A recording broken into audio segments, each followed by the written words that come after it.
আসসালামু আলাইকুম। আমাদের 415তম ডিজাইন ল্যাব, সবাইকে স্বাগত জানাই। এটা আমাদের নিয়মিত একটা বৈঠক। আমরা প্রথম কিছু সময় কাটাই নিজেদের মধ্যে ইনফর্মাল আলাপ আলোচনার জন্য, বিশেষ করে এখানে যারা নতুন এসছেন তাদের সঙ্গে পরিচয় করিয়ে দেওয়ার জন্য। তারা নিজেদের পরিচয় নিজেরা দেবেন। আরেকটা হলো, যদি কারো কোনো প্রশ্ন থাকে, যেটা আমাদের আনুষ্ঠানিক বৈঠক শুরু হওয়ার আগে যেটা আলাপ করা যায়। So this will be hour general agenda. We'll use about half an hour of informal discussion, and we'll let anybody who would like to introduce himself or herself to do that, so that we know who are the people around us. And then we'll go into our formal sessions whenever we are ready. So this has been quite a month for us. We have been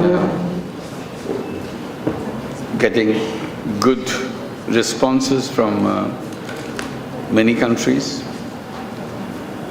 Particularly, the most exciting part that we had was from Paris. I was invited by the mayor of Paris to come to Paris to set up a UNIS center in Paris, so that she can launch a whole movement for setting up social business in Paris to address the problems of Paris. An interesting thing is, problems of Paris is no different than any other city anywhere in the world. Problems of unemployment, problems of youth, problems of old age, problems of drug, violence, refugees, and so on and so forth. So they want to make sure that whatever idea that we have in terms of social business, whether we can apply that to address the problems in Paris. So I was invited when we were in Rio, along with the International Olympic Committee.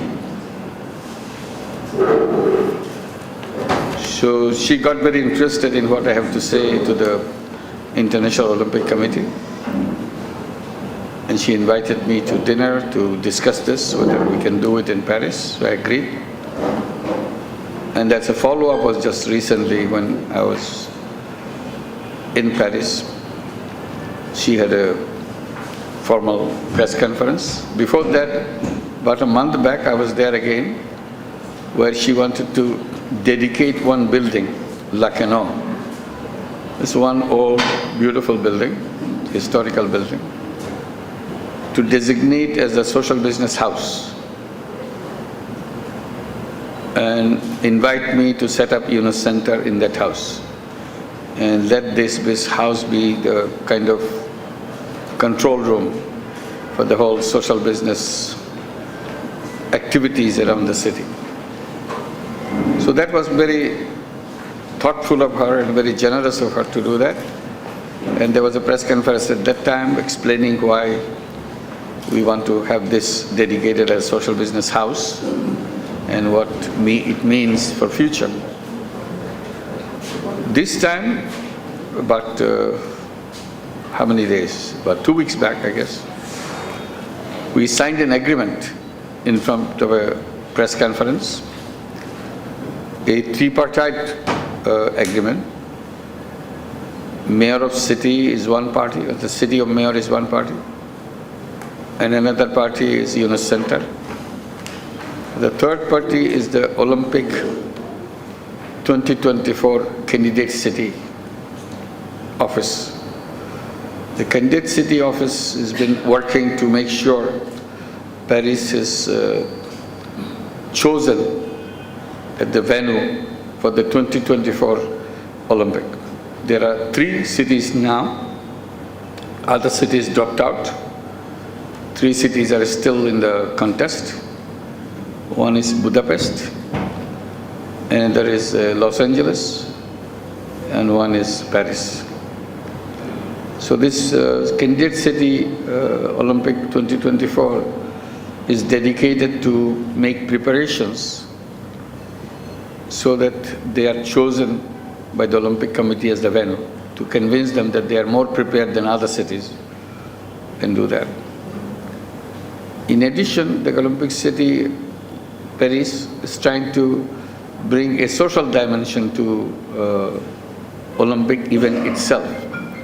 So they want to make preparation for that, and they want to get us involved in the preparation for the 2024 Olympic in case they are chosen for Olympic 2024. So that has another exciting dimension. Now, not only we do it for city, we also do it as a much broader thing of social business in the Olympic. All Olympic preparation must have some social business orientation to it. As a demonstration of their commitment, they announced in the press conference that Olympic 2024 will accept or will promote the theme of 3 zeros as the theme of the Olympic. So the Olympic 2024, they will have their main theme as 3-0, zero poverty, zero unemployment, zero net carbon emission. So that was very exciting for us because we are trying to promote that for many, many years. Now if Olympic accepts it, then it becomes a household name, household theme. Everybody explaining to each other what does this 3-0 mean, what does it mean to Olympic, what does it mean to them as an individual. So I thought that's a very exciting thing, even if they don't do anything else much significant. But the fact that they adopted this as a theme of the 2024 Olympic, that will give a big boost to all the activities that we are thinking about.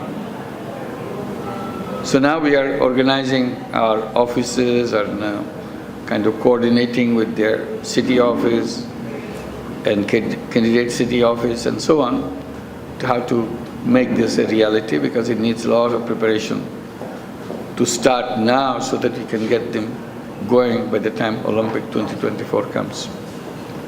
So that will be something that we can all share, and if any one of you have any idea how it should be done, please feel free to share with us so that we can look through it and see if we can incorporate in the whole planning process how this will be done.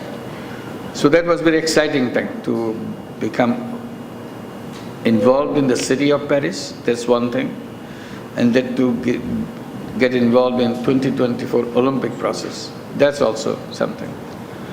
And we made it very clear that the city of Paris may be chosen, may not be chosen as Olympic venue, you never know. But there are 3 cities, there may be others are preparing their candidacy also. Even if Paris is not chosen as the Olympic venue, but the Paris activity will continue uninterrupted.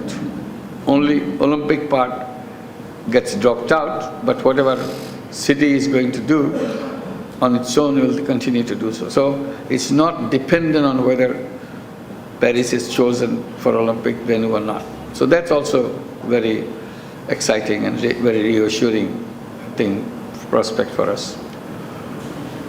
And of course, then Paris, we had the Social Business Academia Conference. We had the last Academia Conference exactly 1 year back in Berlin, which I could not attend at that time because of my surgery. But it was a good Social Business Academia Conference. Many academic people participated. We had 134 participants in the Academia Conference. It was hosted by HSE, which is the leading business school of France. It's a big, sprawling campus. So in that campus, we hold this 2-day event on Social Business Academia Conference. There are 35 papers which were presented. I think there were 44 that were selected. 44 selected, but many could not come because of visa problems. Some Bangladeshi, Indian, Chinese, many other nationalities could not come because of the visa. Visa was not granted, rejected, not given, many things. So at least those people could not come to present their papers. So 35 were presented. I think 64 were in all submitted. 66 were submitted.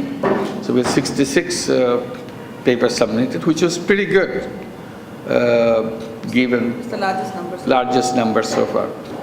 So we had a very high-level conference.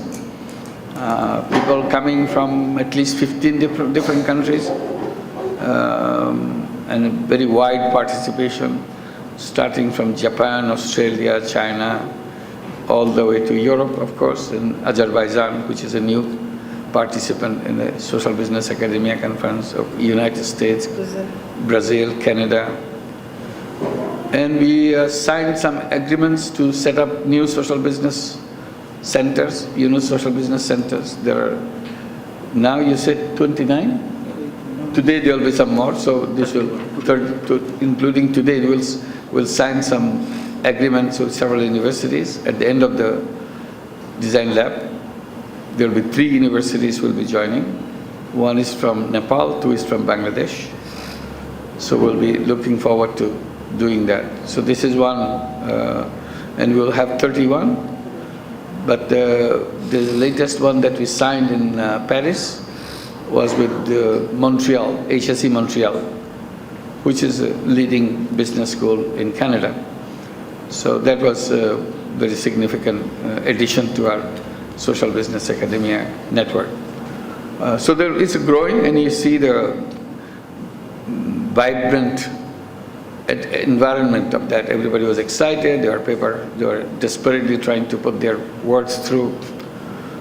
And soon the proceedings of the conference will be published on an online publication. You can have a look at it, what's happening. And we invited everybody to come and join us for the next Social Business Academia Conference, which will be on November 8 and 9 in Paris. Again, Mayor of Paris invited us to have the Global Social Business Summit in Paris. And she offered her support, financial support, to make it happen. So that was a very exciting thing for us. But every time we hold a summit, our main worry is, can we cover the cost? So next year will be a very good start, because Paris has offered us to cover the major cost of the conference, of the summit. And it will be held in, again, a magnificent building. If you look through the Google, you'll see there's the City Hall. It's called, what's the Ville? Hotel de Ville. Hotel de Ville. It was at one time the palace of the king, but after the revolutions, people took over and converted it into people's house. That's how it became the town hall.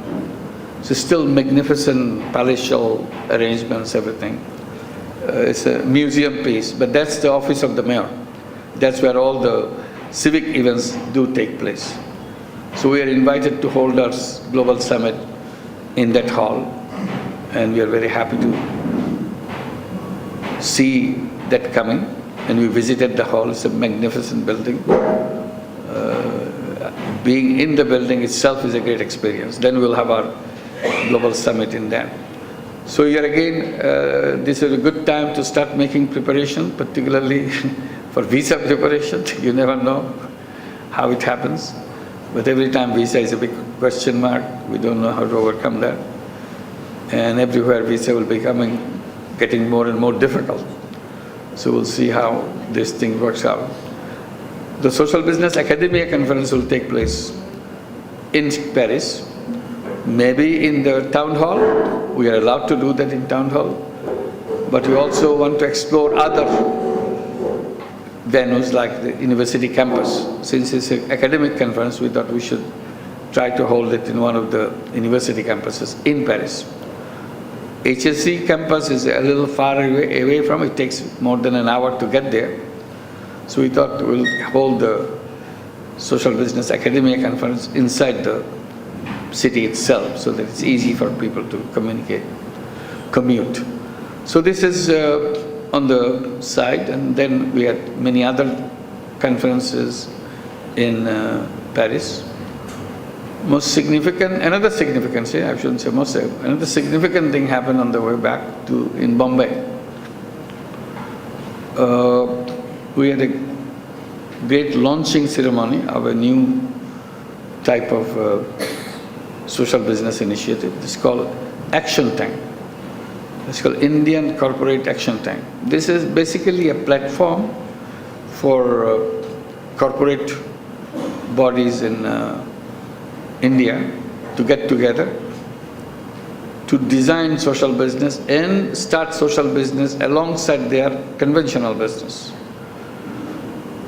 And this initiative was co-hosted by YSB, Yunus Social Business India, and Tata Trust. So Tata Trust kind of put their support to convene this group of businesses, and many of the Tata Group industries will be joining this. Already Tata Trust is there, Tata Steel is there, and I had a meeting with at least 10 Tata CEOs in a separate meeting discussing about the future collaboration that we can have and create social businesses in India. So many other companies like Mahindra, what are the things? RPG Group. Some we are not familiar with these names, but these are big companies in India. It's a big tire company, RPG. So. And Sodexo, Danone, of course, and hopefully Veolia. So we see about a dozen companies will join in. Already some of them signed up, and some are waiting to get the final clearance from their board and all those formalities that they have to go through and so on. But in the meantime, we'll start the process anyway. So that's a big, exciting thing for us, that big businesses getting interested and involved, and their CEOs, they are number 2 in the companies. They will be trained to understand how a social business is designed, how it is formulated, how it is operated, how the objectives are set, how the monitoring is done, all these things, so that they become familiar with another kind of business.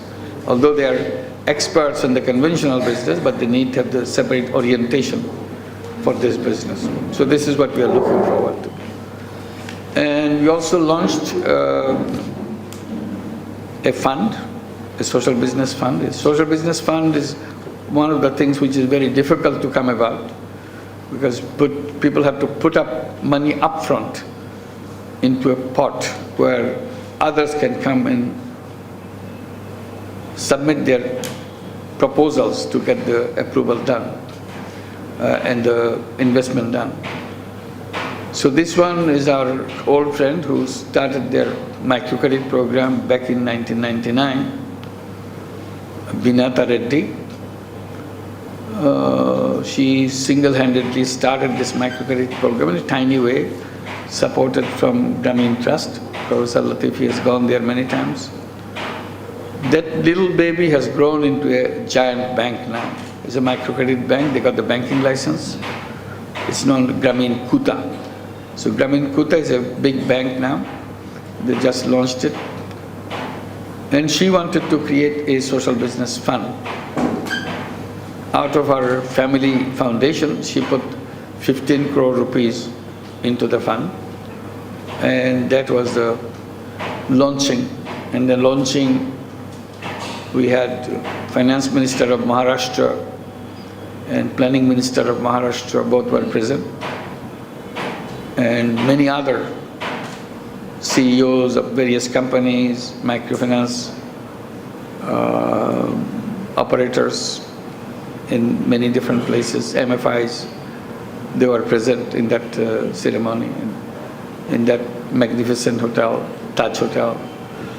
So that was also significant because this is not talk about social business, a concrete putting 15 crore rupees from her own family foundation, and then let's proceed. There's a case of another foundation in India which began some 9 years back. I was giving a speech in one of the conferences there. At the end of this speech, someone came to me, he said, how much money one needs to start a social business fund? What would be the smallest amount that one can start with? I said it should be at least $1 million, then it can be a significant one. It's less than $1 million will not be. It should be a fund, but you cannot go very far. At a minimum should be 1 million. Then he said, then I'll start one. I thought he's just at a pleasant conversation. Almost within weeks, he came forward with details and created that social business fund with 1 million rupees. Mr. Shalgikar, you may have met him many times during our social business day, any other summit that you may have attended. He attends those meetings. Very quiet person, but all his personal money. He put $1 million into that fund and runs that fund very well. He has many social businesses now born out of that fund in Maharashtra. So that's also significant, a personal effort. When we talk about social business fund, where the money is coming from, these are good examples. Somebody just came with their own, without knowing much, just one lecture. He got inspired by that. He said, I'm going to make it. And he did it. And similarly with Vinata Reddy, she did that. So hopefully many more will come out of this collaboration of the giant companies that we have in India. And hopefully that will be spreading ideas many more. Once we have the Action Tank platform in Mumbai, that will also encourage other cities like Delhi, like Chennai or Kolkata, where business houses are located, to create their own Action Tank and do the same. This is unusual because we are always talking about creating social businesses by individuals, by NGOs or by foundations, and these are the types of things we talk about. But this is coming from the big businesses, not just a tiny one. If you put them all together, they will be a significant portion of Indian economy. All those 10 companies that we hope to have in the Action Tank. So once you can persuade them to do something, and if they do it, and if they become successful, then your job is much easier because they have done it, they have shown that it can be done, and so on.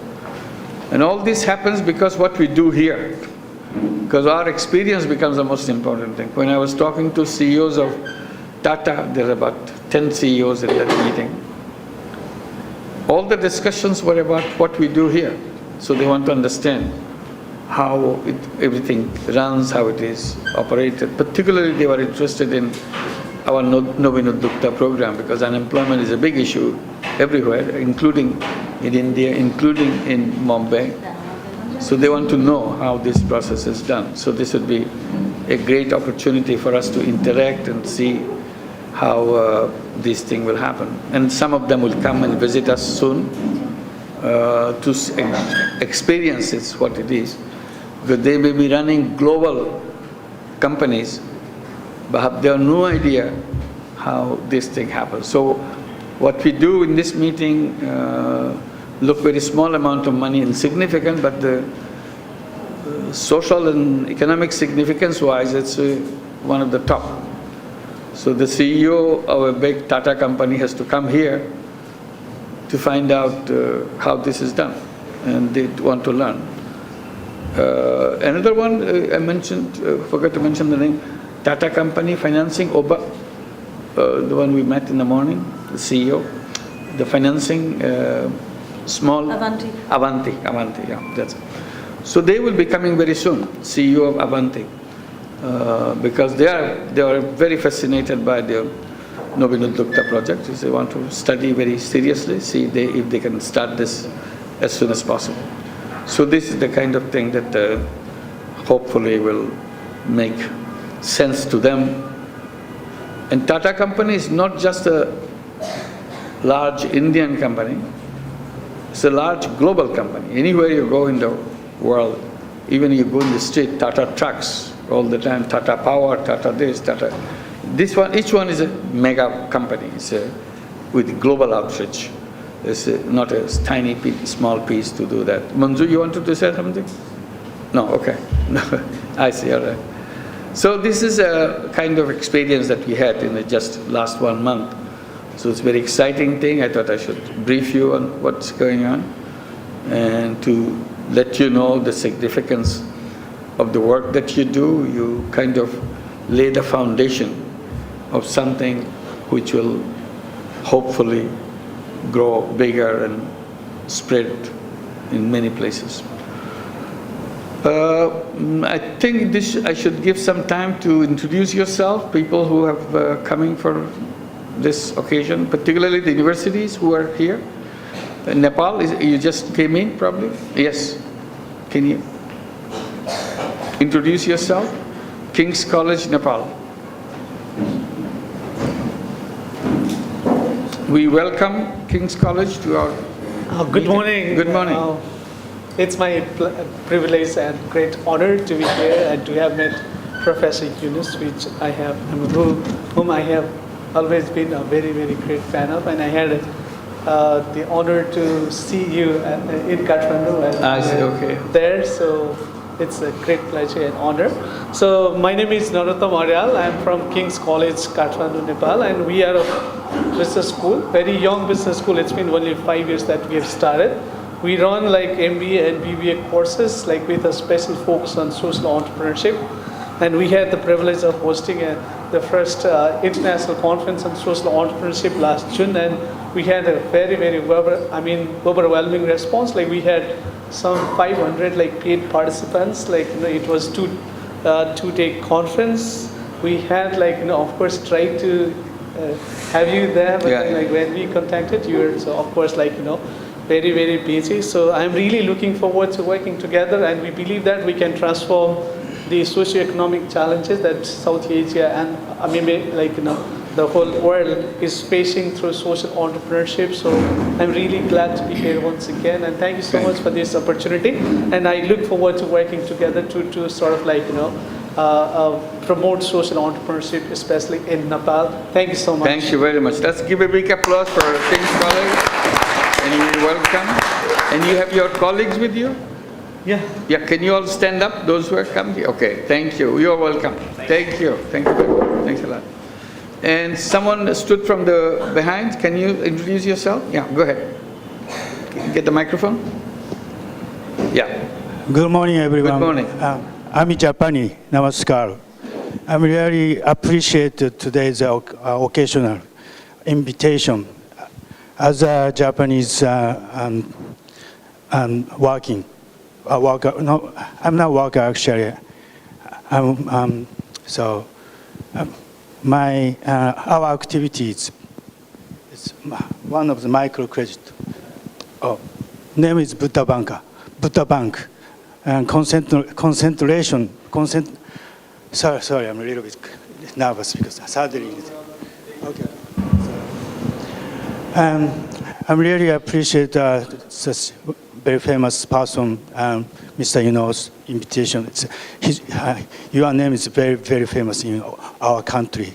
Well, so since 2009, I have visited first time in Bangladesh, and then we started to microcredit. The focus on Chittagong Hill Tracks for Buddhist people, other Buddhists. I'm a Buddhist. As a Buddhist, I try to help, and we founded the name Buddha Bank activity. So thank you very much. very much for coming. And let's give it a applause. Welcome. And anybody else would like to introduce himself? Yeah, go ahead. Yeah. You can sit and use the microphone. It's much better. Thank you. Assalamu alaikum. Assalamu alaikum. Sir, I am Major Retired Mustafizur Rahman. I recently joined in Grameen Telecom Trust as project in charge of Samajik Convention Center. So I served 23 years in Army Corps of Engineers, and after voluntary retirement from Army, I served in Pran RFL Group, then Concord Entertainment Company, Vision Group, and CEO of Oasis Hotel and Resorts Limited. Thank you, sir. Thank you. Again, welcome. Let's give a applause. Go ahead. Assalamu alaikum, sir. Assalamu alaikum. I'm very glad to have this opportunity to speak in front of you, sir. I am Major Benazir Ahmed, retired, just retired from Bangladesh Army this year, and joined as Coordinator, Security and Administration at Grameen Telecom Trust on 2nd October 2016, sir. I'm very much interested about the social business that you have introduced, sir. I'm trying to gain knowledge, and definitely, if I have an opportunity, I'll try to contribute on this aspect.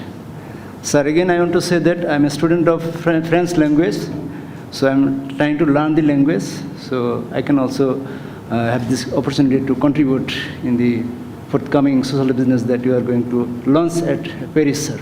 Thank you, sir. Thank you very much. Welcome. Anybody else? Excuse me. Go ahead. Good morning, sir. Good morning. So my name is Dr. Sheikh Mirajul Islam. I am a healthcare consultant. Last 12 years, basically, I have worked in the rural area in our healthcare system. I was a deputy director in BGC Trust Medical College, Chandonaish. Then now I'm working with the group of company. They have established a 12-bed hospital in Kaliganj, another rural area. They established a hospital. And they are a hospital in charge. So I have worked with especially other than affluent society. I mainly work with the rural people for their healthcare system, to improve their healthcare system, and I have manipulated their healthcare policy with our medical modern concept. So I've come here to introduce that your very much reputed social business affairs, and you are Dr. Yunus sir, you are our national pride. We all know that you have installed a different concept, the healthcare and social healthcare business. So in our medical system, in the rural, particularly in the rural zone, so we have want to intermingled with this system, and I have come here to achieve knowledge from your side. And we try to introduce ourselves with this sort of concept, and that's the reason I have come here, and I'm very much honored that I'm invited here. Thank you, sir. Thank you, sir. Welcome again. Thank you. Yes, please. Assalamualaikum. My name is Nusrat Aman, and may I just first say that I'm so honored to be here. And I was at one of your talks that you had during the initial stages of the social business formation. I don't know if you remember, it was at the American Chamber of Commerce. And the book had just come out and I had it signed. And to see that this has blossomed into such an amazing, amazing concept and been accepted all over the world is an honor for us. I work as the CEO and director of a training center in Bangladesh. We started the Skill Development Center, and I come from the corporate background, but we started this about 2 years back, and we work with the underprivileged youth from the north part of Bangladesh, and we train them in various trades and also help them with employment. So I was in talks with Lamiapa recently, and we really want to take this farther and develop a social business model. So I'm very much looking forward to be working here. Thank you. Thank you. You're most welcome. Kishwar, would you like to say, please, introduce yourself? Assalamu alaikum. আমি Selina Alam, social ইসলামী bank limited. আমি খুব আজকে খুশি যে আপনি আমাদের দেশের স্বনামধন্য একজন ব্যক্তি এবং বিশিষ্ট ব্যক্তি এবং অনেক শ্রদ্ধেয় ব্যক্তি। আজকে আগে দেখেছি আপনাকে, কখনো কথা বলার সুযোগ হয়নি। আসাদ স্যার আমার ব্যাংকে ছিলেন, তো যে কারণে আসলে আমার খুব আগ্রহ নিয়ে আজকে আসা। আমি যদিও ব্যাংকে জব করি, বাট আমি বেশ অনেক ছোটকাল থেকেই এই রোটারেট করা অথবা যখন আমি স্কুলে পড়তাম ভারতীয় হোমস, আমার বন্যার সময় ত্রাণ দেওয়া এই ধরনের কাজের সাথে জড়িত ছিলাম। এবং ব্যাংকে যখন financial inclusion financial literacy department Bangladesh ব্যাংকে যেটা হয়েছে, সেটাতে আমার ব্যাংকে আমি তো ইনচার্জ। এবং আসলে এই বিশেষ করে এই ডিপার্টমেন্ট তৈরি হওয়ার কারণেই যে ধরনের কাজের সাথে আমি সম্পৃক্ত ছিলাম, ইচ্ছা থাকা সত্ত্বেও পেশায় থাকার কারণে এটা হয়ে ওঠেনি। এই ডিপার্টমেন্ট হওয়ার কারণে এটা আমি করতে পারছি। এবং আমার গ্রামে হোম না, আমার দাদা বাড়ি, তো ওখানে আমার যাওয়া আসা হতো না। ওখানে ব্রাঞ্চ হওয়ার পরে আমি ঘন ঘন যাচ্ছি। এবং ওখানে যেটা হয়েছে যে বেশিরভাগ লোক যারা বিদেশে যায়, আর বাকি কিছু অংশ মানে বিশেষ করে হিন্দু যারা জেলে, এবং আপনি হয়তো জানেন যে ওখানে বাঁশি এক্সপোর্ট হয়, সবচেয়ে বেশি বাঁশিগুলো ওখান থেকেই তৈরি হয়। ওই লোকগুলো আসলে ঠিক ব্যাংকিং ফ্যাসিলিটিও পাচ্ছে না, অথবা গ্রাম্য যে দাদন ব্যবসা ওইটার সাথে সম্পৃক্ত ওখান থেকে লোন নিয়ে তারা এত বেশি ক্ষতিগ্রস্ত যে তারা তাদের জীবন উন্নয়নটা করতে পারছে না। তা আমি আসলে ব্যক্তিগতভাবে ওদের পাশেই ছিলাম। এখন ব্যাংকের সাপোর্টও চাচ্ছি। বেসিক্যালি যেটা চাচ্ছি যে আসলে একটা গ্রাম উন্নয়নের ক্ষেত্রে যেটা হচ্ছে যে আসলে পরিবার ভিত্তিক যে শিক্ষাটা, একটা মহিলা অথবা তার বাবা অথবা বৃদ্ধ অথবা শিশু প্রত্যেকেরই আসলে একটা কাউন্সিলিং দরকার। ওইটা আমি ব্যক্তিগতভাবে আমার গ্রামে করেছি। এবং নিজের উদ্যোগে আমি বেশ কিছু মানুষকে খামার তৈরি করে দেওয়া। এবং আরেকটা ব্যাপার যে আমরা যেটা চাই যে আজকাল গ্রামে যেটা হয় যে সবকিছু এত সহজলভ্য হয়ে গেছে যে মানুষ আসলে কাজ করতে চায় না। বিশেষ করে মেয়ে যারা থাকে, সবকিছু ধান উৎপাদন সবকিছু মেশিনের মাধ্যমে। ওইসব মহিলাদেরকে আসলে গাছপালা লাগানো অথবা পরিচ্ছন্ন থাকা, বাগান করা। আমি নিজে গাছ কিনে কিনে অনেককে গাছ লাগিয়ে দিয়ে উৎসাহ দিয়েছে, আমিও গাছ লাগিয়েছি। এবং আমি দেখেছি যে আসলে একক চেষ্টা, যদিও আমার একক চেষ্টা, বা সবাই এখন এইটার প্রতি খুব উদ্যোগী হচ্ছে। এই ক্ষেত্রে আমি যেটা জানতে চাচ্ছি আসলে ফিনান্সিয়াল ইনক্লুশন এখন যেটা করছে বাংলাদেশ ব্যাংক, এবং আমরা যারা ব্যাংকে এইসব কাজগুলো করছি, যে কৃষকদের অ্যাকাউন্ট, মুক্তিযুদ্ধ অ্যাকাউন্ট, শিশুদের অ্যাকাউন্ট, পথকুলি, একদম যারা নো ফ্রিল অ্যাকাউন্ট যাদের হচ্ছে, একেবারে পথ যারা আছেন, এইটা বাংলাদেশের ভবিষ্যৎ ভূমিকাতে কিভাবে কাজ করলে আসলে আমরা সার্বিকভাবে মানে সফল হতে পারবো, এটা আমার একটু জানার ইচ্ছা আপনার কাছে। ধন্যবাদ। Thank you very much. Kishore. My name is Kishwar Imdad. Recently I joined a newly formed company. It's called Samajik Health Science Institute and Research Center. Our project is in Diabari. We'll build a nursing college, a tertiary level, international level standard hospital, medical college, and medical technology institute. The objectives of this, we are actually, is a big project to initiate a social business. And our objective is to make the tertiary level, international level healthcare accessible to the low income and middle class people, middle income people. Wish me luck. Because we want to initiate a big healthcare business in social business in the healthcare area. Thank you. Thank you. Let's give him a big applause. Kishore has a big task ahead of him, so he needs all the support, moral support, and whatever support you can give. Yes, please. Oh, sorry, you go ahead. Go ahead, no problem. Thank you, sir. Thank you. Make it short so that we can quickly... It's an honor to be here. I'm Rehnuma Karim. I have been teaching at State University of New York for 80 years, but now I'm returning back to Bangladesh. I started my nonprofit Heroes for All, and I'm focusing on youth potential. We are talking about social business, but one of the core elements is conscious leadership. So ethics in moral character building, how to build a relationship. Those are the things that are not taught in the school level. Or just thinking outside the box. You don't have to be an engineer or doctor to have that life in this world. And that is why my goal is, my age group is 13 to 25, and I have started those programs to inspire youth to think outside the box. So programs like Shark Tanks, there is a program like Shark Tanks where you bring your ideas and then you can start your business. Why wait for university level? We can start even at high school level or when you are a teenager. So we want to have a summer camp and programs for school level kids in every level. It's not the high elite class, but the lower middle income group. So we want to build those ideas and ethics. Why ethics is important in business. It's not only about earning money. So I want to infuse those ideas. And inshallah, I would like to collaborate with your organization so we can also bring some inspiring stories to schools, to colleges, to inspire everybody that we can do whatever we want if we put our heart into it. Thank you so very much. Thanks a lot. Yeah. Good morning, everybody. I'm Tanushree Mandri. I'm feeling so honored, sir. Thank you. I'm working in a business agency. It's Response Limited, and I'm working as a manager communication. And I would also like to mention here that though I'm Bangladeshi and I'm from CHD, but my origin is Nepal, so I hope that I'm going to have some brothers. Hello, Daju, namaste. So thank you. Thanks a lot. Thank you very much for coming. Thank you. Yeah.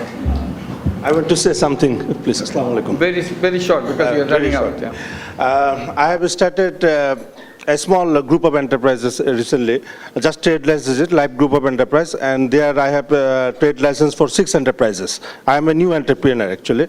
In last month I have made all the trade licenses. There's number 1 is enterprise for special services. It will deal about the information and consultation and the media services plus order supply. And number 2 is enterprise for freelancing. It will work for freelancing outsourcing sector. And number 3, enterprise for ideas. It is actually something like related with social business for social issues like mosquito problems and pollution, environment, etc. It will work, create business solution for social problems. And number 4 is enterprise for entertainment. It will arrange variety shows in various places of Dhaka. And number 5 is enterprise for travel safety. It is actually related with road accidents. Our customers will get emergency services and other facilities. So, and we'll try to decrease the road accident related fatalities in our country. Thank you. And the last one, there is enterprise, another one. Enterprise for, actually I forgot it. No, anyway, but I need investors. My name is Jivon, so I need investment very urgently. Thank you. Thank you. Thank you. Only 2 and we have to stop here, and then we'll come back later on maybe if we get a time. Hello everyone, I'm Taneem Laila. I'm a senior consultant at Musleen Capital. That's an alternative investment firm, and we are very interested to invest in social business. So I'm here to learn about the ideas that are presented here and then maybe have talks later on. Thank you. Thank you. Sir, Assalamu alaikum, good morning. My name is Iqbal Ahmed. I'm the former director of Institute of Business Administration, now currently working as the Dean of Business Faculty, Asha University. Apni jo amake bolen why I'm here, there are a lot of reasons. First thing is to meet with you, because one of my students working in your organization, Manjur, I said definitely I'll go, and the second objective is to learn from this workshop. And third, we have gone through your different books that inspired me to about the social business. So this is the first time I'm attending a workshop here. So these are my objectives why I'm here. So thank you, sir. Thank you very much. We have to stop here. We have to stop here. We come back later on after we start, because we have to start the formal session. Then in between the formal session, maybe we'll have more opportunities here. Again, thank you very much for participating and introducing yourself and explaining what you do. Now we go into formal session, and many countries, people are participating in this design lab through live streaming, if you'll notice. So we are being heard, we are being seen in many countries right now. Some are staying awake through the night, some are late in the afternoon or early in the morning, so different time zones they are in. But whatever we do, it's a kind of, we have to remain aware that there are many others around us who are also participating in that and watching everything that we do here. So we welcome the people who are on the live streaming network today, and we hope you enjoy our discussion. If you have any question, please pass on to us by email or whatever method you want to apply. But again, welcome to this session of Design Lab. So to begin with, as usual, we have some briefing to do, what has been going on since we began. One briefing is how many projects we have approved so far. We have approved a total of over 10,000 projects so far through this design lab. So it's quite a significant number, but most of them are Nobinuddukta. Nobinuddukta means the children of Grameen Bank borrowers' families. Coming from Grameen Bank borrowers' families, they are struggling with their life, young people. So we ask them to not become job seekers, but to become job creators and become entrepreneurs. So we invite them to come up with business ideas, and once we like the business idea, we invest in those businesses. So if we have invested in those businesses, then they continue to grow and return the money that we invested, and that becomes their business. So we are trying to produce a whole big crop of those independent entrepreneurs, and 10,000 that we have supported so far is the number that has accumulated so far. And today in this design lab we'll have 6 presentations, 5 of them from Nobinuddukta, new entrepreneurs coming from Grameen Bank borrowers' families. So you'll see them, what they do, and you'll be approving them, you'll be making comments on them, so that we'll give you a concrete example of it. One will be a separate project, a water project that will be coming up, which will also need your support and advice and your assessment of the business itself. So 10,000 already done. On an average, we have about 500 new projects coming in, and gradually the number is increasing from 500 to 600 and so on. So we are very happy that we kind of crossed a very significant milestone, 10,000 mark. So let's give a big applause for everybody who is financing this, to celebrate this 10,000 mark. We're crossing today 10,000 mark, which is a significant number. Hopefully we'll conclude with an exciting number by the end of the year. So we have November and December to go.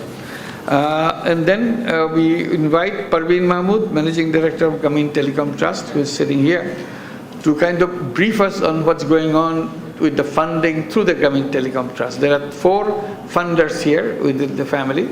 One Grameen Telecom Trust, one Grameen Trust, another is Grameen Samajik Babsha, another is Grameen Kullan. So there are 4 companies. So she will be reporting on her company, what she's doing through her project on these social business projects. Parveen. Thank you, sir. Assalamu alaikum and good morning. Grameen Telecom Trust, we started a journey in 2010, and we are helping in germination and building social business in Bangladesh. And we have Nobinuddukta program, as you heard, and then we have a social business learning and innovation fund, and we have small projects under this program, and investments and joint ventures, and we are building infrastructure for social business ecosystem. And we have till October is 26 field offices, and well, till October we have 3,267 Nobinudduktas, but till yesterday, 7th November 2006, we have already crossed 3,500. Our target was 3,500, and we have 3,618 Nobinudduktas till November 17th. And our Nobinudduktas have generated employment of more than 6,000. And we have held screen labs. 2 screen labs was held in Nilphamari Shodor and in Jessore, also another last one held. And in-house design lab, we have 14 design labs we have held since the previous social business design lab here. And every week we hold 2 design labs in-house design labs. And we have 10 ongoing projects under Social Business Learning and Innovation Fund. And today another one we will sign joint venture agreement with Shubholong with Ashika, and this will be the second project with Ashika. And here we have a participant from social business from the bank, SBDL. I will request her, if she is interested for a project under innovation, she can talk to us. Yeah. And recently, this Universal Children's Day was observed in 20th November 2016, and we have a Kisholoi school in Chorland of Gaibanda. And so in our website, we have an article published quite elaborately about that school, which is focusing SDG 4, ensure inclusive and equitable quality education in the Chorland. And here we are focusing mainly in the economically depressed area, but we are trying technology-based quality education there.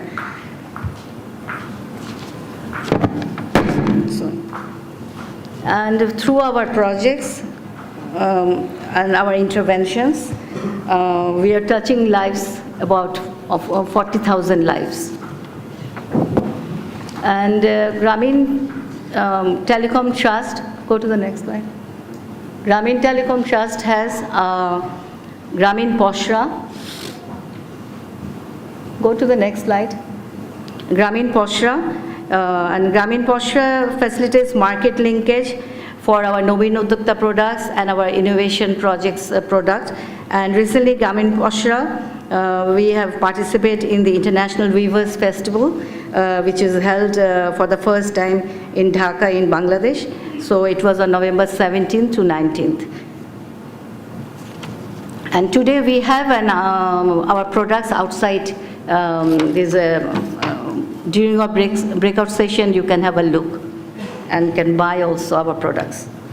And in social business, academia conference in Paris, Grameen Telecom, we have submitted a paper and it was selected. It was a social business fund in scaling up of micro-enterprises in Bangladesh. And through a team, we have prepared that research paper. Professor Farhana Ferdowsi, she was the author, and she is here. And Jayanto Kumar Boshu was a co-author, and myself was a co-author.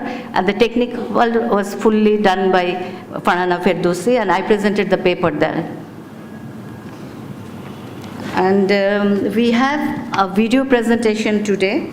And this will be, on December 3rd will be Disable Day, International Disable Day. And through our program, we are intervening, helping even disabled Nobin Udyoktas also. We have physically challenged 4 Nobin Udyoktas with us.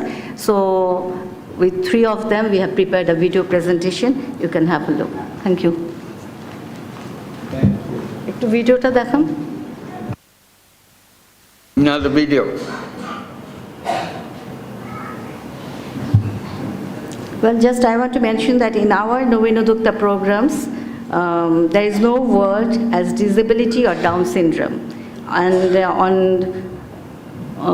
occasion of Disable Day, we want to send a message to the world that disability is not in them, but it is in our inability to see the potentials in every human being. And Grameen Telecom Trust is trying to bring a positive change in society, leaving no one behind.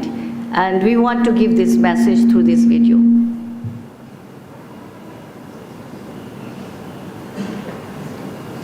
And this is done by our in-house team. Very good.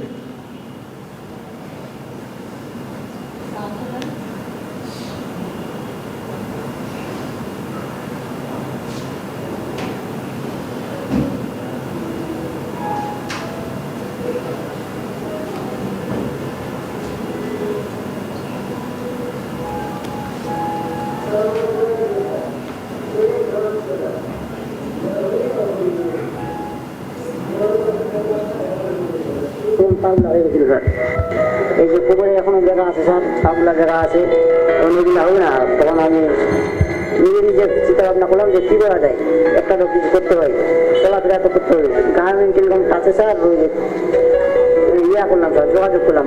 তারপর ওখানে গেলাম sir, ঢাকায় গেলাম, মিনিস্টারের সাথে দেখা হয়েছিল sir, অনেক স্যার খুশি হয়েছিল। তখন বললাম টাকা নিয়ে কী ব্যবসা করবো? স্যার আমি বললাম যে মোবাইলের ব্যবসা করবো। তখন আমি 1 লক্ষ টাকা ইয়া করছিলাম স্যার। বলে 1 লাখ টাকা দিয়ে ব্যবসা হয়, 1 লাখ টাকা দিয়ে ব্যবসা হয়ে যায়। তারপরে ঠিক আছে স্যার, এইগুলো আলাপ করে চলে আসলাম স্যার। বিনিয়োগটা নিয়ে হিসাব পাতি কিছু শিখছি স্যার। আমি কিন্তু ওইগুলো আঁকি না, এখন প্রতিদিনের হিসাব প্রতিদিনে দিতে পারবো স্যার।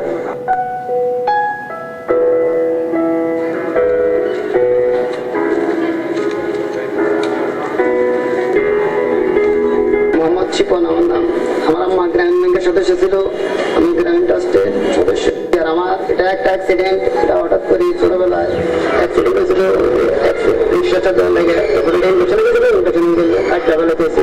হ্যাঁ, আমার অ্যাক্সিডেন্ট হওয়াতে হয়তো বা অবহেলিত থাকবো, সমাজে সবাই ছোট থাকবে, কিন্তু এখন গ্রাম ট্রাস্টে দেওয়ার পরে আমার কাছে খুব ভালো হচ্ছে বা আমার ভবিষ্যৎটা একটু আনন্দ লাগতেছে যে আসলে এরা সুবিধা আছে, আশেপাশে আছে, সবসময় থাকবে, এখন আছে, ভবিষ্যতে থাকবে। গ্রামীণ টেলিকম ট্রাস্টের থেকে জানলাম যে প্রতিদিন কত টাকা বিক্রি হয়, কত টাকা খরচ হয়, কত টাকা আসছে, কত টাকা গেছে, কত টাকা আছে, এগুলো হিসাব আগে রাখতাম না, এখন রাখি। এই জন্য ব্যবসাটা একটু উন্নত দিকে যাইতেছে। এখন তো দেখা যাচ্ছে, আগে তো দেখা যাচ্ছে। আসসালামু আলাইকুম। ওয়ালাইকুম আসসালাম। আমার নাম মোহাম্মদ জাফর আলী। আমি মুদির দোকান করি, মোবাইল সার্ভিসিং করি। আমার জন্ম থেকে আমার পায়ে 2বার সমস্যা, জন্ম থেকে। পরে আমি কিছু মাদ্রাসা করছিলাম, পরে পড়ার পর চিন্তা ভাবনা করলাম একটা ব্যবসা করি। টাকা পাওয়ার আগে আমার তো দোকান চুরি হয়ে গেছিল, মেশিন সবকিছু আমার হারিয়ে গেছিল, মোবাইল সার্ভিসিং, মাতুল, তারপরে হটগান, বিস্কিট টিস্কিট সবকিছু আমার চুরি হয়ে গেছে।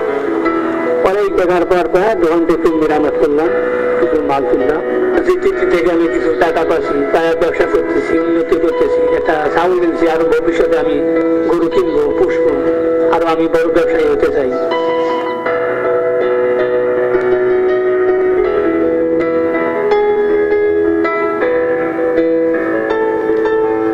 আমার স্বপ্ন নাকি আমি বড় একটা ব্যবসায়ী হবো, মোবাইল সার্ভিসিং আমি যেন ভালো করে শিখতে পারি, আত্মবিশ্বাস নিয়ে আনন্দের সাথে ব্যবসা করবো। এলাকার ছেলে মেয়েদেরকে কাউকে বেকার থাকতে দেবো না।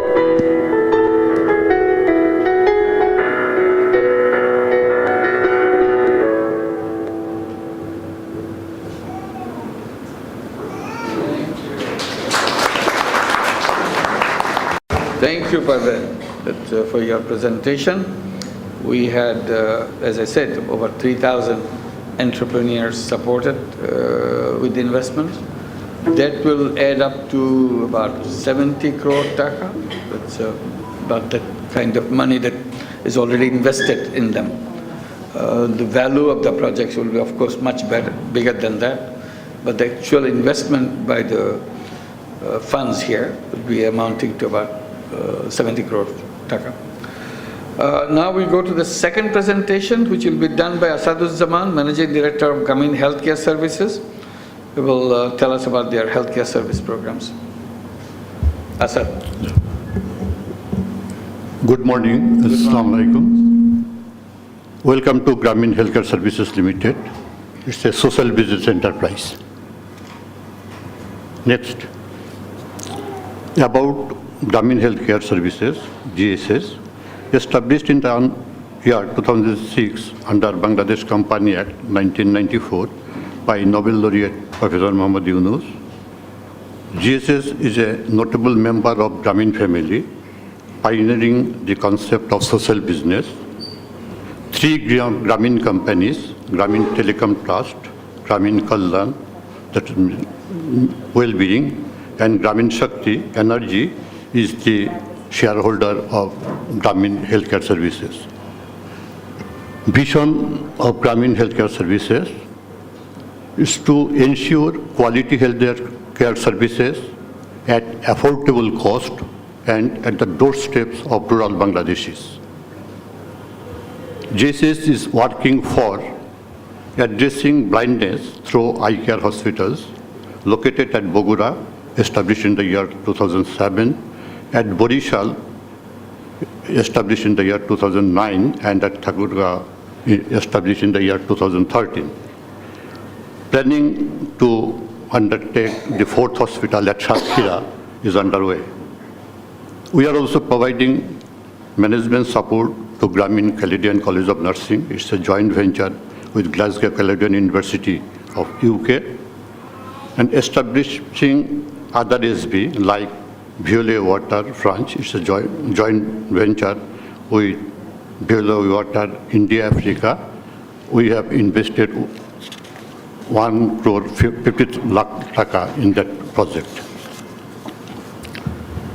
Our beneficiaries, the performance, since inception up to October 2016, we have treated 1.1 million patients, of which 59,000 from Bogra Hospital, 39,000 from Barishal, and 12,000 from Thakurga.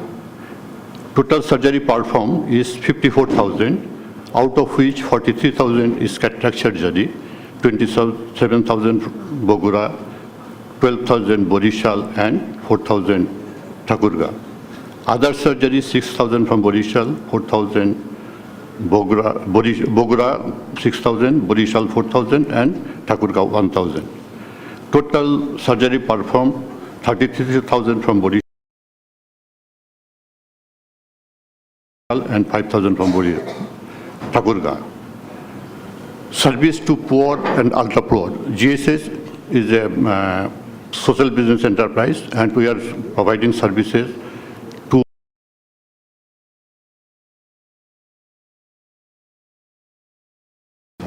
facilities, and side by side giving some subsidized facilities to the poor who are not able to pay the full payment.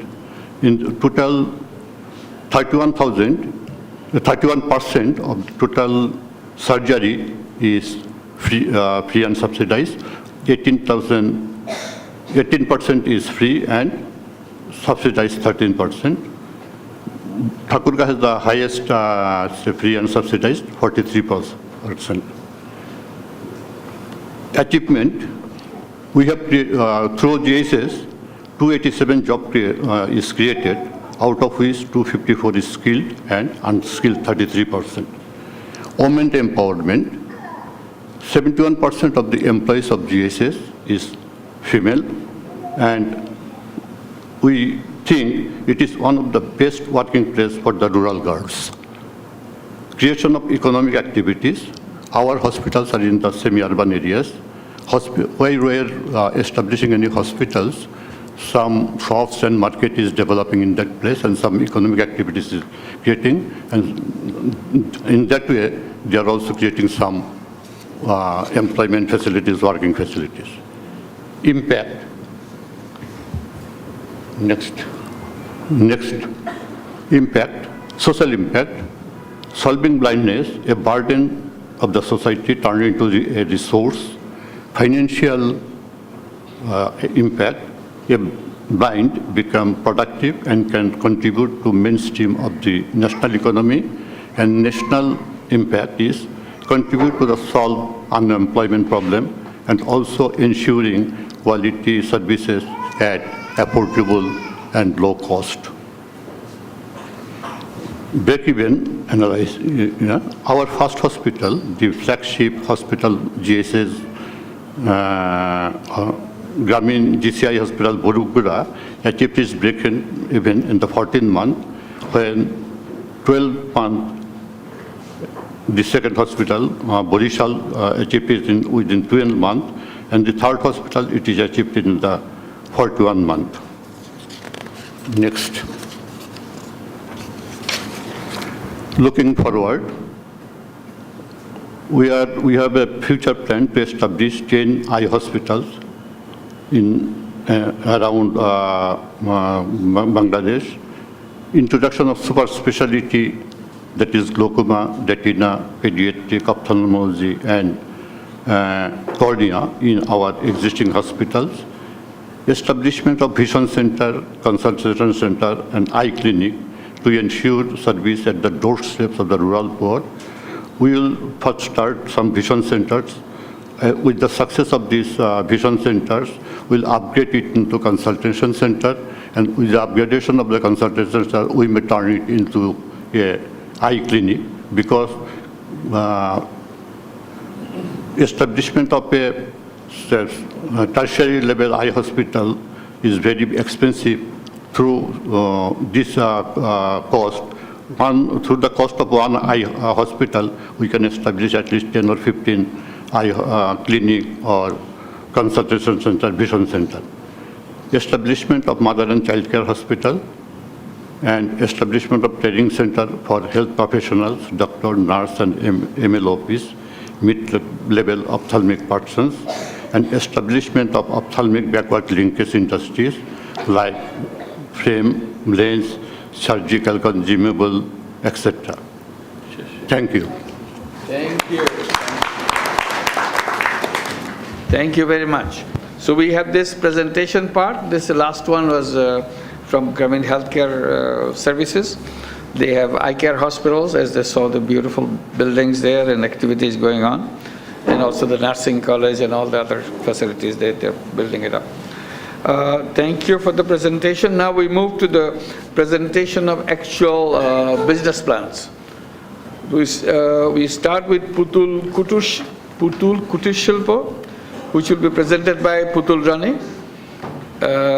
This is a Nobin Uddokta project, and she will explain what kind of project she has. Putul Kutushilpo. আপনাদের সবাইকে নমস্কার। নমস্কার।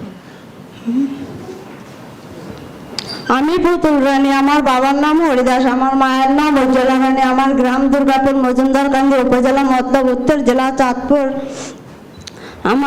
আমার মা গ্রামীণ ব্যাংকের ইসলামাবাদ মতলব শাখা 59 কেন্দ্র সদস্য। তিনি 2009 ইংরেজি তারিখ থেকে গ্রামীণ ব্যাংকে আছেন। বর্তমানে আমার মায়ের 20,200 টাকা ঋণের ব্যালেন্স আছে। তার আইডি নাম্বার। মায়ের ঋণের টাকা আমি ব্যবহার করি। আমি ব্যবসার কাজে ব্যবহার করি। আমার শিক্ষাগত যোগ্যতা 8ম শ্রেণী পাস, বয়স 31 বছর। আমি বর্তমানে দুর্গাপুর এলাকায় কুটির শিল্প ব্যবসায় নিয়োজিত আছি। এই কাজে আমার 15 বছরের অভিজ্ঞতা আছে। বর্তমানে আমি 95,000 টাকা পুঁজি নিয়ে এই ব্যবসা করিতেছি। এই ব্যবসায় মাসে 8,800 টাকা হিসাবে গড়ে বছরে 1,05,600 টাকা লাভ হয়। আমার ব্যবসা সম্প্রসারণের জন্য গ্রাম মিনিস্ট্রের নিকট হতে 50,000 টাকা পুঁজির জন্য আবেদন করছি। যদি এই পুঁজি পাই তাইলে আমার ব্যবসায় মাসে 9,300 টাকা হিসাবে প্রথম বছরে 1,11,600 টাকা, দ্বিতীয় বছরে 1,76,400 টাকা, তৃতীয় বছরে 2,08,800 টাকা নেট লাভ হবে। তা থেকে প্রতি বছর 20,000 টাকা করে 3 বছর আপনাদের টাকা পরিশোধ করব। আমার অন্য কোনো প্রতিষ্ঠানে ঋণ নাই। আপনাদের সবাইকে ধন্যবাদ। ধন্যবাদ। দেখি পুতুল রানী কি বানাও বলো তো আমাদেরকে। কি জিনিস বানাও তুমি? চাই বানাই। চাই বানাও। আর এটাই শুধু একমাত্র? হ্যাঁ। বাঁশ কিনে বাড়িতে কাইটা শলা করি, তারপরে চাই বানাই। বাঁশটা কোথা থেকে কেন? বাঁশটা দাঁতকানি থেকে কিনি। আচ্ছা। এতে দিনে কয়টা বানাইতে পারো এরকম? এই সাইজ যেটা আমাদেরকে দেখালো এরকম ডেলি 10টা বানান যায়। একটু বড় সাইজ আছে 8টা বানান যায়। তার চাইতে বড় আছে, অনেক রকমের। আচ্ছা। এই 10টা বানাইলে কত টাকা আয় হয়? এটা বিক্রি কত টাকা করে বিক্রি করো? 80 টাকা পিস। 80 টাকা পিস। ভালো। 80 টাকা পিস হলে 800 টাকার বিক্রি হয় নাকি বসে থাকে? বিক্রি হয়। দিনেরটা দিনে বিক্রি হয় নাকি বাড়ি থেকে নিয়ে যায়? বাড়ি থেকে এসে নিয়ে যায়। রোজ আসে না সপ্তাহে একদিন আসে? সপ্তাহে একদিন আসে পার্টি। সপ্তাহে আসে। শাবাশ। ভালো, খুব সুন্দর। Farid will translate. Thank you very much. Putul Rani, she is from Chandpur, Durgapur, and her mother is a Grameen Bank borrower who took loan in 2009. Now her outstanding is about 20,000 taka. Mainly she uses the loan for making or manufacturing this kind of fish traps. She is She read up to class 8. She's 31 year old. So cottage industry, she's doing it for last 15 years. And every day, every month, she earns about 5,600 taka net out of daily income of 800 taka or monthly 8,800 taka. She's requesting for equity of 50,000 taka. With that, she would be able to generate 110 or 111,000 taka in the first year, and gradually her income would be increased. At the end of third year, her income, her total return would be 288,000 taka. Basically, she makes fish trap using bamboo splits. Daily, she can make 8 to 10 based on sizes. Each fish trap is sold at 80 taka. It means that every day she earns 800 taka. For selling, this is not difficult. As she said, every week buyers come to her house, and all the materials that she produces are sold. That's all. Thank you. Can you translate what the question answer was? Yeah, I have already done. Already done that. Okay, good. Thank you. Now the floor is open for any question, any comments, anything that you. Yeah, Saleha. আমি আপনার কাছে একটু জানতে চাচ্ছি যে আপনার এই ব্যবসাটা কি সারা বছর চলে না শুধু বর্ষাকালে চলে? এক, দুই নাম্বার হলো আপনি বলছেন এখানে একটা বাঁশ 450 টাকা দিয়ে আপনি কিনেন, এই একটা বাঁশে আপনার কয়টা চাই হয় এটা একটু জানতে চাচ্ছি। হ্যাঁ, ব্যবসাটা সারা বছরই হয়, একটা বাঁশে 10টা চাই হয় কমপ্লিট। ঠিক আছে। Yeah, the question was whether the business is seasonal. Normally, we expect that this kind of fish trap is used during rainy season when there is water flow. These are set somewhere in the aisle. So when water goes, fish also moves, and fishes are trapped here. But she said that these are sold around the year. It's not only during rainy season. The second point is each bamboo cost 450 taka. That looks little higher, but still I understand that they are using one bamboo which is called Bambusa vulgaris scientific name and locally called Bajja. So that's quite expensive, and one bamboo, these are structural bamboo.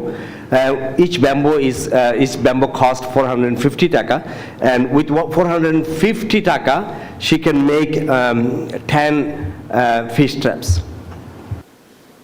পারবেন?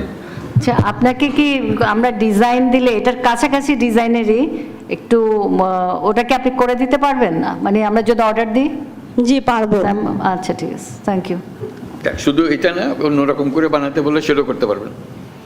এটা না, আমরা এটার কাছাকাছি কিন্তু ওটাকে একটু অন্য বাক্সের মতো করে বানাতে হবে, এটাকে পারবেন? জি না, বাক্স আমি বানাতে পারি না। আচ্ছা ঠিক আছে, না দেখালে বুঝতে পারবে, আলাপ করলে সে কি কোনটা পারে কোনটা পারে না, তাকে কষ্ট করে শিখতে হবে আর কি নতুন করে। Farid. Yeah, the question is if we provide different kinds of designs, then whether she would be able to produce different fish traps or not. She says yes, but if you ask for a box type of fish trap, then she would not be able to do because she's not capacitated to do that. Thank you. Bolo. Rizwan.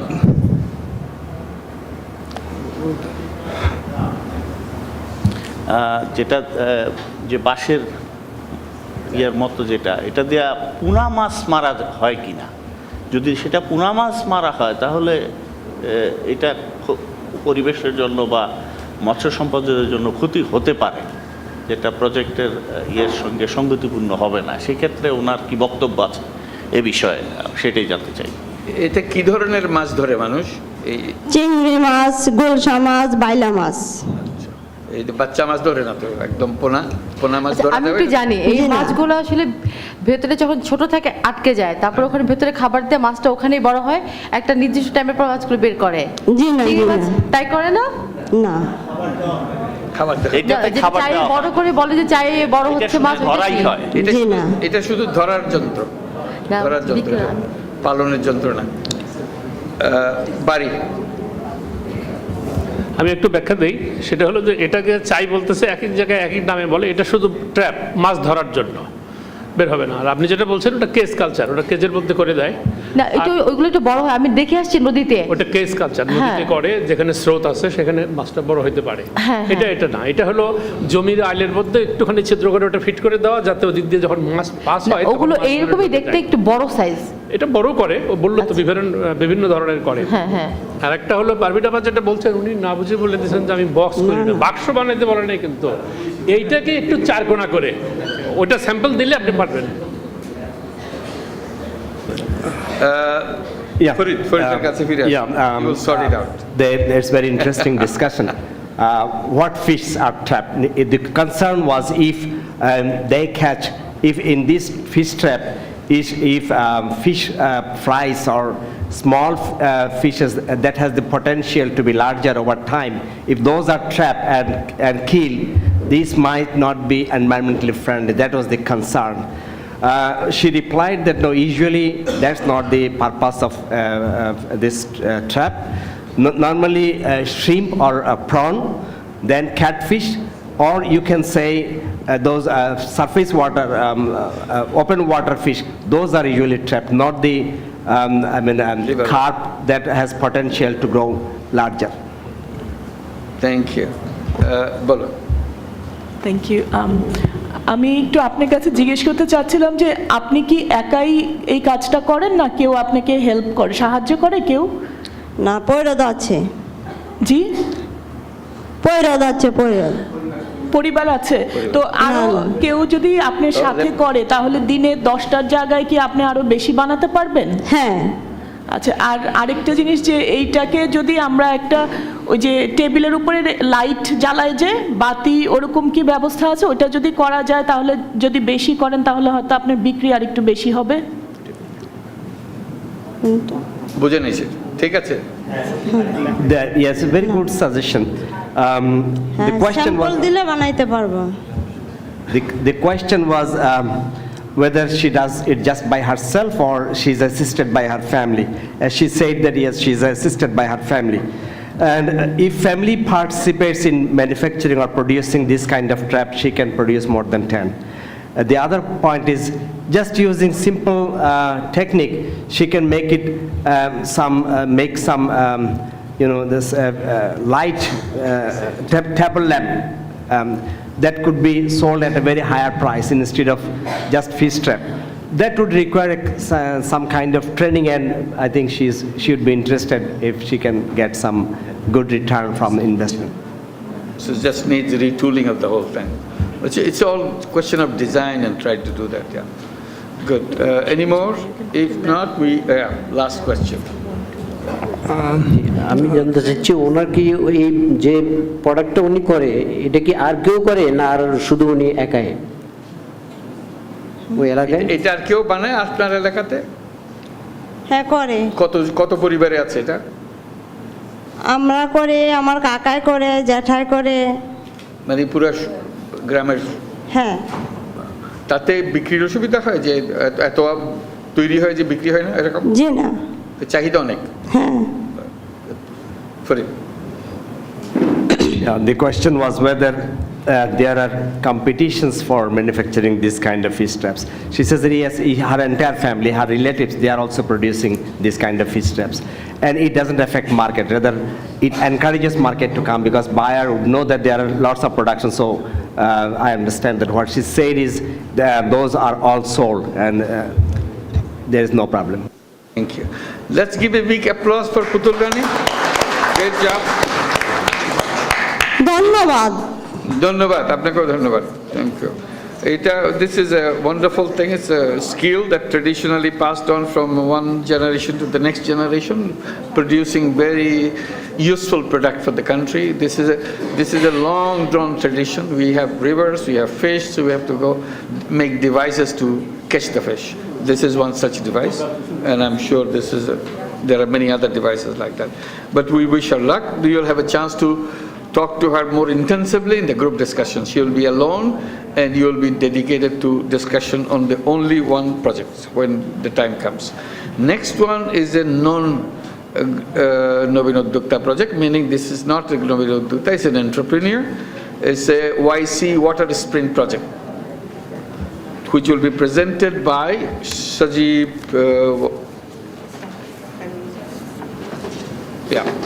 Let me see. This would be Sajib Khairul Islam.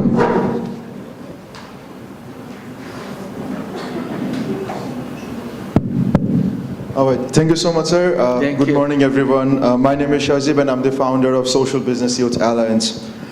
Today we are here with a project. It's called YC Water Sprint, a social business designed to ensure access to safe drinking water for all.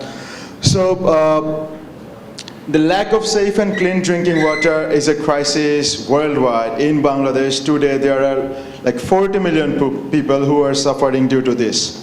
And we thought of changing that. So how we are going to change that? So in most of the houses, like we conducted a market research in 7 different villages.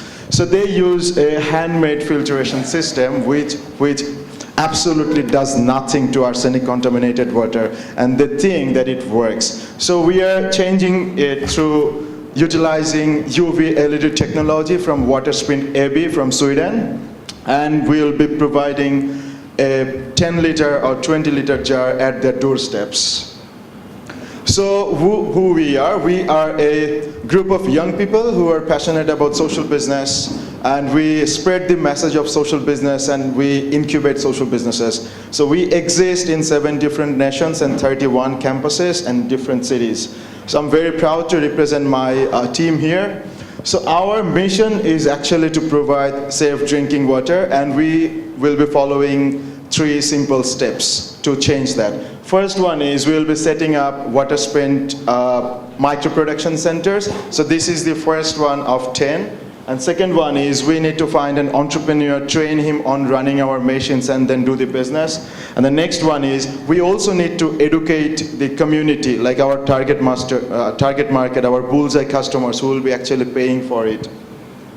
And the industry here, it's a huge industry from government to big multinational corporations to NGOs. Everyone is working here. Even a company called Grameen Vulia from this very own social business family has their own setup, but still there is a huge gap. So we are targeting few untapped markets. The first location will be Manikganj. The area is called Jamshahat, and we will be utilizing water from Kaliganga River. And the way we are going to do it, we will have to do an alarm treatment. This will move to water sprint micro production centers, and we can run this machine for at least like 20 to 22 hours a day. It will require 12 to 24 watt power, and then we have the clean drinking water. The model we are working with is a simple micro franchising model. So we'll be working with a group of young entrepreneurs from different villages. So they will run the machine, and they will also involve other young entrepreneurs who will be actually maintaining the supply chain. The sales strategy is pretty simple. We will be selling 20-liter jar at 10 taka. I tell you again, 20-liter clean drinking water for 10 taka. And we are going to sell this, like maybe we provide these waters at their doorsteps, or some of them can actually come to our treatment plant, or we can set up small sales centers. From there they can collect this. All genders, people aged from 18 to 50 who earns at least 100 taka per day, and they use mobile phones, some of them watches television, are our bullseye customers. We have a strong barriers to entry in the market is their mindset. Like water has always been considered as a free thing, so we need to teach them why they need to drink safe drinking water. But we have enormous opportunities in this sector. Like in those 7 villages, there is only one company who supplies water, and then again in the shops, in the market, and they sell 20-liter water per 45 taka. So our one is very much affordable. So for this marketing strategy, we will need to conduct a lot of field activities, engage the rural youth, and run different awareness campaigns like Uthan Boy Talks. To set up this project, we will need exactly 520 taka per one prototype. So this will be the first one. Later on, we hope to ensure establishment of 9 others. Moving on. So since like most of the people in our network are students and some of us are entrepreneurs, we are looking for 100% investments from Grameen Telecom Trust, if all of you agree us. And by 5 years of running this project, we'll be able to pay back all the money, and also with the remaining profit set up one more unit like this. And the impact we will be able to bring in setting up this plant is we serve 5,000 people, we create 6+ jobs, and you see the difference of the water we can, from river water to clean drinking water. And we need to talk, if you are a water technology expert, if you are passionate about this cause, if you believe in young people, and if you would like to contribute by your knowledge, your money, your network, and help us grow with this venture. Thank you so much. Thank you. Very good. If you have questions, sir, I would like to call upon my friends, Wasif and Mathai. Sure. Do that. Let them come. Please join in. So it doesn't need any translation for it. Your job is done. Now you open for question. This is very interesting project because water is something we can't get enough of. So we have to continue to work for it. The question, we can start. My question, can the cost, the price be reduced in any way? What are the main point which holds up the price up there? So right now, like, we are not considering any management costs. Like if we can set up like 10 plants, then we will incorporate it so we have economies of scale. But the capital expenditures is pretty high. So another version of this project can be if we set up pipelines. Like right now, if we sell like 10-liter jars, we can sell it at BDT 5 taka. But if we set up like pipelines, it can be reduced by 40%. More questions? Anybody? Go ahead. Thank you. Great presentation. Just a question. Water is required all year round. However, sometimes during flood, there is greater need for safe drinking water. So in Maniganj, I don't know how much of flood happens, but this year in the northern parts, there was a lot of flood. So in those situations, what would be the, if there is that risk associated with these entrepreneurs, how would they overcome that? Would it be set up in a place where it won't be affected by flood? Or, that's my question. Thanks. All right, thank you so much for your question. So the area which we have targeted, we haven't found any statistics like this, like it's a flood-prone area, it's just arsenic-prone area. But in many areas where in Bangladesh, those which are flood-prone, so we are also looking into different sort of technologies which can be used in those areas in these natural disasters or crises. I mean, this technology will not be convenient for that. This technology will not be appropriate for flood-prone area. No, sir. Okay. Any more questions? Yeah, please. Go ahead. Okay. Thank you very much. From a medical point of view, I want to know that two things. One is Kaligonga River, the main source of your water plant. Okay, if this river polluted at any cost, by any means, okay, so it's a tributary from Burigonga so and so, and this Burigonga from the Kaligonga is a very polluted zone, So, have you any another sources other than Kaligonga? If any problem with the Kaligonga River, number one, because waterborne disease is the main factor, okay. And second one is, what is about your storage system? Because water in future, in few years back in Mexico, there's a fight for the water. So in our country, maybe it will come. So other than source and your reserve facilities, storage facilities, if your storage facility is not okay or properly maintained, then the lots of disease may come. Okay, then it will be havoc or anything can happen. So can you explain these two matters, your source and your storage system? Thank you. Thank you so much for your question. So each deployment will require any source of river or pond water. Our technology works this way. So we have tested with water, like current water from Kaliganga River, and after treatment through our machines from ICD-DRB, and we have seen like significant improvements. So depending on the water sources, in each areas we need to test the water like earlier and later on after utilizing our machine. And the next thing is we are we'll be using 3 15,000 liter containers, and there is a significant business risk in it, like in terms of saving or storing the water. So our vision so far is to store water for 48 hours. So that's the plan so far. Oh, sorry, I can not clearly I can explain that. Storage system is at a particular temperature should be maintained for the storage system, Yeah. So have you any of the facilities to storage facilities to this water up to more than 48 hours or 1 week, so and so? Unfortunately, so far we didn't consider that. So we are utilizing one existing technology, and this has been approved worldwide. Yeah. Thank you. In the back, yeah, go ahead. Thank you. I have two questions. One question for you and one question for UNICEF. How much money as an investment you are seeking from UniCenter Social Lab? All right. So each deployment requires like 16,50,000 taka approximately. Okay, thank you. The next question is for Sir. What is the limit or ceiling for investment from your organization? Up to what money we can expect? It's up to you. Can it be 50 lakh? Any amount. Okay, thank you. No problem. Yeah, go ahead.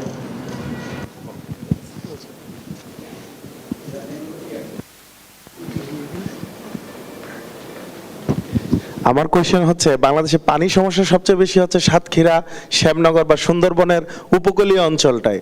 তো আপনার যে technology, এই ওই লবণাক্ত পানিটাকে কি refine করার কোনো ব্যবস্থা আছে কিনা? কারণ বিগ মার্কেটটা ওই জায়গাতেই, এই ধরনের কোনো ব্যবস্থা আছে কিনা? Yeah, we are aware about this market, and unfortunately this machine cannot treat saline water, but for that particular area we are also in conversation with another group who produces a technology which can treat saline water. Any more question? If not, let's give big applause to our whole group. Thank you. It's a wonderful project. Thank you. We'll have a chance to talk more about it in the group session. Now the last one for this session is, which one is that? No, I got it. Rashid Cycle Store, to be presented by Jewel Hussain. Is it Nobin Uddokta project? Assalamu alaikum. Wa alaikum assalam. আমি মোহাম্মদ জুয়েল হোসেন, গ্রাম বাটিকামারা, post office ও উপজেলা কুমারখালী, জেলা কুষ্টিয়া। আমি HSC pass, আমি বিবাহিত। আমার মাতার নাম মুসাম্মদ রিনা খাতুন, পিতা মোহাম্মদ আব্দুল রশিদ। আমরা দুই ভাই। আমার মা 2000 সাল থেকে গ্রামীণ ব্যাংকের সদস্য। তিনি সর্বপ্রথম 3000 টাকা ঋণ গ্রহণ করেন। এই টাকা ব্যবসার কাজে ব্যয় করেন। সর্বশেষ ঋণ করেন 1,40,000 টাকা। ঋণের টাকা আমার বাবা পরিশোধ করেন। আমি এখন আপনাদের সামনে যে ব্যবসা পরিকল্পনাটি উপস্থাপন করব তার নাম রশিদ সাইকেল স্টোর। এটি কুমারখালী উপজেলার তরুণ মোড়ে অবস্থিত। আমার এই বর্তমান ব্যবসা পরিচালনার জন্য 1,40,000 টাকা প্রয়োজন হবে। এর মধ্যে আমি নিজ বিনিয়োগ করব 70,000 টাকা এবং বাকি 70,000 টাকা প্রত্যাশিত বিনিয়োগ হিসেবে আশা করছি। আমার নিজের বিনিয়োগের 70,000 টাকার মধ্যে রেডি সাইকেল 20,000 টাকা, পুরাতন সাইকেলের যন্ত্রাংশ 10,000 টাকা, নতুন সাইকেলের যন্ত্রাংশ 5,000 টাকা এবং যন্ত্রপাতি 5,000 টাকা। দোকানের সিকিউরিটি আছে 20,000 টাকা, হাতে নগদ আছে 10,000 টাকা। প্রত্যাশিত বিনিয়োগ পাওয়ার পর সাইকেল ক্রয় করব 25,000 টাকার, হাওয়া মেশিন ক্রয় করব 5,000 টাকা, পুরাতন সাইকেলের যন্ত্রাংশ ক্রয় করব 15,000 টাকা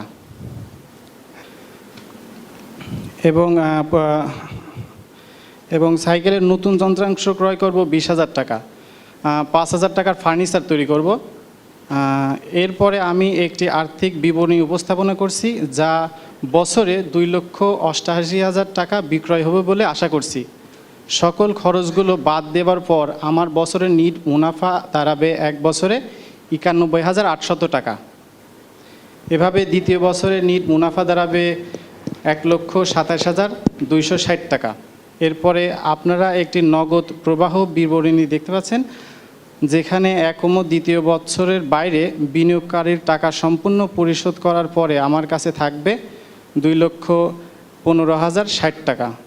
আমার এই ব্যবসার কিছু ঝুঁকি রয়েছে, যেমন প্রতিযোগী বাকিতে বিক্রয় করা পণ্য নষ্ট হয়ে যাবে, তবে যথাযথ সতর্কতা অবলম্বন করে আমি মনে করি এই সকল ঝুঁকি মোকাবেলা করে ব্যবসাটা প্রতিষ্ঠিত করতে সম্ভব হব। সর্বশেষে আমি কিছু দোকানের ছবি বোধহয় আপনারা দেখতে পাচ্ছেন কিনা জানি না।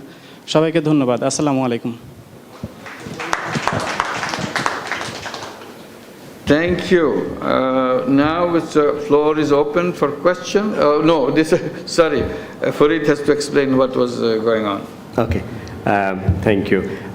This is bicycle repairing business by Jewel, who is 26-year-old and has educational background of higher secondary certificate, 12th grade. His mother was a borrower, Grameen Bank borrower. In 2000, she took 3,000 taka as loan from Grameen Bank. Now her loan size is 140,000 taka. Basically, her husband or his father was paying the loan or using the money for different business. The business that he is proposing is repairing bicycles. It's quite common in village that requires frequent repairing. His total investment is 140,000 taka, of which 50% of the money he has at his own, and he's asking for 70,000 taka, means 50% of the money as equity. The wealth that he has, it includes, he has some old bicycles, some new parts, some equipments, and also security money for shop. So all those make 70,000 taka. With additional 70,000 taka, he will be using some old bicycles, some scraps, some new parts, and also furniture of worth taka 5,000. If he gets that equity money, if he can start this business with 140,000 taka, he's expecting to earn 220,000 taka after first year, where net profit would be 91,800 taka. And in the second year, his net profit would be 127,000 taka. So at the end of second year, his total asset would stand at 215,060 taka. That's all. Thank you. Rashid, এটা কবে শুরু হলো তোমার এই ব্যবসা? Sir, এটা আমি বছর 4 আগে থেকে শুরু করছি স্যার। কিভাবে শুরু হলো আমাদের একটু বর্ণনা দাও। স্যার, এটা আমার বংশ পরম্পরায় আমার দাদা একজন মেকানিক ছিল। আমার বাবা এবং বাবার ভাই, আমার চাচা যারা আছে তারাও মেকানিক। পড়াশোনার পাশাপাশি ছোটবেলা থেকে কাজটা আমি টুকটাক জানতাম আর কি। তো পড়াশোনা করতে করতে স্যার মাঝখানে আমি প্রাণ কোম্পানিতে সেলস রিপ্রেজেন্টেটিভ হিসেবে জব করি। ওখানে জব করতে গিয়ে আমার তেমন মুনাফা মানে টাকা আসে না আর কি, বেতন দিয়ে আমার পোষালো না। পরে নিজে চিন্তা করলাম যে সামান্য এইচএসসি পাস করে চাকরি করলে ভবিষ্যতে কিছু করতে পারবো না, ব্যবসার চিন্তা ভাবনা করতে হবে। তখন থেকে আমি এই পুরাতন সাইকেল কিনে সেটাকে আবার রিপেয়ারিং করি। রিপেয়ারিং করার পরে সাইকেলটার মান বাড়ে, দেখতে ভালো লাগে, বেশি টাকায় বিক্রি হয়। এইভাবে আস্তে আস্তে আমি অল্প কিছু পুঁজি নিয়ে ব্যবসাটা শুরু করি। আর এখন পর্যন্ত এভাবেই চলে যাচ্ছে, আর ব্যবসাতে যা হয় আমার পরিবারের চাহিদা মেটানোর জন্য সেটা ব্যয় করতেছি স্যার। ভাই বোন কয়জন তোমরা? জি স্যার। ভাই বোন কয়জন তোমরা? আমরা 2 ভাই। 2 ভাই, ঠিক আছে। ফরিদ, বাজারে সবচেয়ে ভালো সাইকেল কি বলো তো এখন? সবথেকে ভালো সাইকেল বর্তমানে স্যার এখন চায়না ফোনিক্স। আচ্ছা, দেশি কোনো সাইকেল আছে বাজারে? দেশি আছে, আপনার হচ্ছে RFL এর সাইকেল আছে, দুরন্ত সাইকেল বাইক আছে, মেঘনা সাইকেল আছে, এগুলো নতুন স্যার। মোটামুটি বর্তমানে চায়না ফোনিক্সের পরে এর মান আর কি স্যার, RFL তারপরে মেঘনা সাইকেল। কোনটার দাম কত? জি স্যার, নতুন সাইকেলের দাম কিছু আপ ডাউন করে প্রত্যেকবারই মার্কেটে, আপনার 5,500, 6,000, 7,000, মানে 1 থেকে 1,500 টাকা সবসময় কেমন যেন মার্কেটে আপ ডাউন করতেই থাকে। লোহার জিনিস তো স্যার, বাজার ওঠে নামে। আচ্ছা, thank you. Farid. This repairing business, actually that's his family business. When he started 4 years back. Basically, from his childhood, he was working as a mechanic for repairing cycle. His father was also a mechanic, his grandfather was also a mechanic. So with his small background, he started working in Pran. Pran is a local company, very reputed company. He was sales representative, and he realized that with his very meager educational background, he would not be able to do good in the job, so he started his business. He started purchasing old bicycles. After repairing or after some improvement, he could sell it and he could earn some good profit out of it. He has 2 siblings, 2 brothers. And then last question was, what are different bicycles in the market? So one bicycle which is in high demand is Phoenix, that's made in China. And we have Bangladesh also produces some very good bicycles by RFL. The name is Duranto. And also there is another company called Magna. They are also producing bicycles. The price range is 5,500 to 7,000 taka. So there is always a variation of about 1,000 to 1,500 taka. Questions? Yeah, but পুরাতন cycle কিনে repairing এর পর এগুলো কত করে বিক্রি করা হয় এবং এদের প্রতিটা সাইকেলে মার্জিন কত থাকে, অর্থাৎ প্রফিট কত থাকে? আসলে সাইকেল কেনার উপরেই মূল বিষয়টা নির্ভর করে। একটা সাইকেল কখনো 1,500 টাকাতে কিনতে পাই, একই কোয়ালিটির সাইকেল আবার কখনো 2,000 টাকাতে কেনা লাগে। তো আমার এই অভিজ্ঞতা অনুযায়ী আর কি আমি ক্রয় করি, ক্রয়ের উপরে বিক্রয় নির্ভর করে। একটা সাইকেল পুরাতন ক্রয় করলে দেখা যাচ্ছে কি যে ক্রয় করার পরে সাইকেলটা যদি আমি সুন্দর করে রিপেয়ারিং করতে পারি, মানুষের চোখে আকৃষ্ট করতে পারি, একটা সাইকেলে 1,000, 1,500 টাকা করেও মুনাফা আসে। কোনো সাইকেলে 500, কোনো সাইকেলে 300, 200। আর এটা আমাদের এলাকায় মানে পুরাতন সাইকেলের হাট বসে আর কি। আমার দেখতে পাচ্ছেন হয়তো আমার একটা ছোট্ট দোকান আছে রাস্তার পাশে, ওইটা আমার মিডিয়া, ওখানে বসে টুকটাক কাজ করি আর ওখান থেকে সাইকেল বেচা কিনা করি। আর পাশাপাশি আমি যখন হাটের সময় হয় হাটে সাইকেল নিয়ে যাই এবং হাটে বিক্রি করি। ওই আপনার 1,000, 500, 700, 300 কোন সাইকেলে কেমন হবে এটা ক্লিয়ার করে বলা যায় না আর কি। Good information. It's very exciting. Very exciting information. First of all, this how much he earns, what is his net profit if he buys one old bicycle and repair after evaluating how much it fetches. He said that normally he buys bicycle in the range of 1,500 to 2,000 taka. After repairing, it's sold, the profit margin is around 1,000 to 1,500 taka. And very interesting is that in his area, there is like a car hut or car market, there is also bicycle market in his local area. So in the sometimes he takes his old bicycle in the sales center, in the local sales center. So those can be sold there. And also he takes bicycle in the hut, in the local market.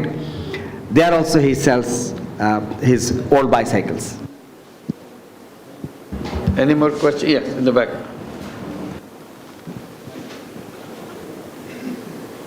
ধন্যবাদ mister Jewel সুন্দর প্রেজেন্টেশনের জন্য। আমার 2টো প্রশ্ন আছে। একটি হচ্ছে যে ওই এলাকায় এইরকম কোনো ওয়ার্কশপ আছে কিনা, আর দ্বিতীয়টি হচ্ছে আপনি নিজেই বলেছেন যে কিছু প্রোডাক্ট আছে যেগুলো বিনষ্ট হওয়ার বা ড্যামেজ হওয়ার একটা আশঙ্কা আছে, সো সেই প্রোডাক্টগুলোকে বাঁচানোর ক্ষেত্রে বা মানে ঠিকমতো ভালো রাখার ক্ষেত্রে আপনি কী ধরনের পদক্ষেপ নিতে পারেন? ধন্যবাদ। আমাদের এলাকায় আমার মতো আরও কয়েকটা ব্যবসায়ী আছে, তারাও ঠিক একইভাবে ব্যবসা করে। আর প্রোডাক্ট আমার যেহেতু লোহা লক্করের প্রোডাক্ট, এটা গলে বা পচে যাওয়ার সম্ভাবনা একেবারেই নাই। নষ্ট হওয়ার মধ্যে শুধুমাত্র সাইকেলের টায়ার এবং টিউব। এটা দেখা যাচ্ছে কি যে যদি আমি পর্যাপ্ত পরিমাণের চেয়ে বেশি হাওয়া দিয়ে থাকি তাহলে একটা টায়ার টিউব বাস্ট হয়ে নষ্ট হতে পারে, সেক্ষেত্রে 300, 400, 500 এমন টাকা নষ্ট হয়। পুরাতন টায়ার নষ্ট হলে হয়তো বা দেখা যায় 50-60 টাকার উপরে হয়ে যায়, মানে ক্ষতির আশঙ্কা শুধু এখানেই আর কি। The question is whether there is competition in his business. Are there any more workshops who repairs bicycle? Yes, he said there are few more. All are doing business, and it doesn't affect. Rather, it's good that there are more. The second point is any damage in equipment or the parts, spare parts, which are stored may not be used in future. He said that no, there is, as these are all steel made, there is less chance of damage. Normally, damage occurs if there is tires, if there is more air in the tube, then it can burst. That's the only problem that they face. Normally, no other problem occurs, and steels can be sold even if it is delayed. Thank you. Saleha. আমার দুটো প্রশ্ন আছে, একটা হলো জানার ইচ্ছা আর একটা যে আপনি দিন কয়টা সাইকেল মেরামত করেন আর সেখান থেকে আপনার খরচ বাদ দিয়ে আয় কত টাকা হয়, এটা একটা প্রশ্ন। আর একটা হলো আপনি তো পুরাতন সাইকেলের দোকান দিয়েছেন একটা, তাই না? মানে আপনার কখনো কোনো মানে স্বপ্ন দেখেন যে আপনি একটা নতুন সাইকেলের দোকান দিবেন এবং ওই দোকান দিতে হলে আপনার কত টাকা লাগতে পারে, এরকম কোনো স্বপ্ন জাগছে কি আপনার মনে? কত টাকার প্রয়োজন হতে পারে? আমি এই ব্যবসাটা শুরু করার আগে কুমারখালীতে একটা নতুন সাইকেলের দোকানে কর্ম করেছি আর কি, দায়িত্বরত ছিলাম ওখানে। সেই ব্যবসা প্রতিষ্ঠানটা নিজে পরিচালনা করতাম। তো ওখানে ব্যবসাটা চালু করতে করতে নিজের ইচ্ছা হলো যে পরের অধীনস্থ হয়ে থাকবো না, মানুষের হুকুম শুনতে সবসময় ভালো লাগে না। তো তার কারণে আর কি আমার ওই দোকান থেকে চলে আসা। আর এই ব্যবসাটা আমার সামনে আমি এইভাবে যদি আশা করি গ্রামীণ কল্যাণ থেকে বিনিয়োগ পাই তাহলে আগামীতে ব্যবসাটাকে আমি আরও বাড়াবো। এর পাশাপাশি আমাদের এলাকায় অটো, ভ্যান, রিক্সা এবং ইজি বাইক চলে, সেগুলোর কাজ কাম মোটামুটি আমি জানি। আশা করছি ভবিষ্যতে যদি আমি আরও বিনিয়োগ পাই এই ব্যবসার পাশাপাশি ওই কাজগুলোও করব, নিজের নতুন ভ্যান তুলবো আর কি, সাজায় বিক্রি করব, অটো ভ্যান, রিক্সার ভ্যান, ব্যাটারি বিক্রি করব। আর ভবিষ্যতে কুমারখালী শহরে এরকম একটা দোকান দিতে গেলে সাইকেল শপের, নতুন সাইকেল শপের দোকান 10-12 লাখ টাকা হলে মোটামুটি একটা ভালোভাবে ব্যবসাটা করা যায় আর কি। Let me try to explain what he said. First question he didn't respond, as I think it is already in the note. So he earns per day 500 taka. That's what is written in the report. Second point is about his vision for a new cycle shop. He said that no, at the moment his plan is if he gets money, if he earns money, he would go for a different kind of business. There are some auto tricycles nowadays, they are also called easy bike. There is demand for those, so he would start with that. For a new shop, it would require about 1 million to 1.2 million taka. That would require a huge investment. And in Kumarkhali, he was actually working for a shop where they used to sell new bicycle. He thought that instead of working for others, why not to start his own business? That's why he has started his own business, and gradually, if he can earn more money, if there is demand, he will be willing to do that. Thank you. Any more? Yeah. The last question. I want to know that you invested as equity dividend basis. So I am confused. What is actually equity dividend? And my second question is, can you invest as a loss or profit basis? Please explain the equity dividend. What is it is? ওইটা পরে আলাপ করে নিও bilaterally এটা আলাপ করে let's give a big applause. Thank you Rashid, খুব সুন্দর presentation হয়েছে. Now we come to the end of the first session and we'll take a break and Lamia will explain what we do. So we have a 20-minute tea break. Everyone is invited to join for tea and snacks outside. You can use the time for networking, and also please visit the Grameen Poshra stall and as well as our Unicenter book stall if you're interested to buy some books or some of the Grameen Poshra products. So we'll come back at 11:40 back to the room for the next session. So we take a break. We'll come back at 11:40. Thank you.